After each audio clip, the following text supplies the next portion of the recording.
One, you're wrong about what pronouns even are. Many people arguing about pronouns have only the vaguest idea of what pronouns are. People are even worse at identifying pronouns than they are at identifying the passive voice. I think the whole thing is ridiculous. Why do we need personal pronouns? We don't need personal pronouns. I don't think it's kind to allow people to live in delusion. Wait, at the end of the day, other than we don't the look. regular.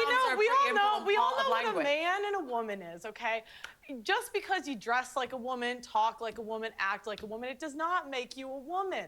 And I am so tired of us allowing these people to let us live in delusion. It is delusional to think you are the opposite gender. If you want to say that there's a genetic male with feminine characteristics, we're fine. That's a male with feminine characteristics.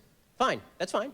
I mean, okay, so you're a man with feminine characteristics. That's cool, who cares? Okay, but that doesn't make you a woman. Here's my problem with that particular argument. The answer is that in 99.8%, 99.9% of cases, you absolutely can gender somebody based on looking at them. When somebody insists on a preferred pronoun, he's trying to prevent you from using proper grammar even when he's not in the room with you.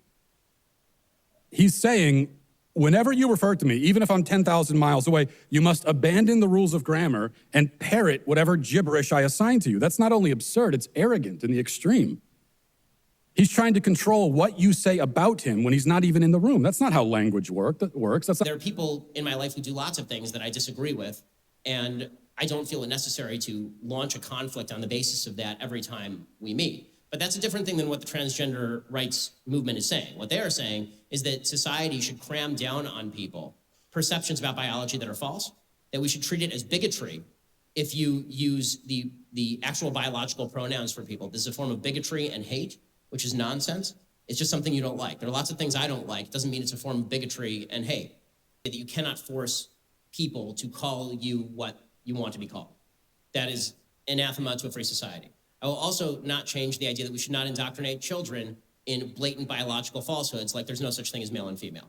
I think it's very important that kids know there is such a thing as male and female, that these are real categories, and that a man cannot become a woman and a woman cannot become a man. I think that confusing children about this stuff carries its own inherent dangers. Kids are easily confused and easily screwed up. So I think that would not change. So there's all these pronouns that have come up. There's 70 different sets of pronouns approximately to hypothetically describe people who don't fit anywhere on the gender spectrum, which is also something that I don't really understand. I don't understand that conceptually. The standard, here's the deal. For all of human history, there was an objective standard between male and female. It was, for nearly all of human history, out of partial ignorance and partially because this is usually true, it was out of simply looking at people's genitals and assessing them based on their outward appearance. Right, which is still true for nearly all human beings on planet Earth at all times. The question there is, well, exactly what is it that you're doing when you're asking me to use those words? Like, are you compelling me to play your particular ideological game, or is this actually a matter of some personal identity that's important to you? And those things are not obvious. In other words, if you are going, what we are now doing is we're playing a semantic game where we say a male with feminine characteristics is a woman. That's nonsense. Or a woman with male characteristics, masculine characteristics, is a man. That's nonsense too. And by the way, it actually ends up misgendering a lot of people who are just butch women or effeminate men.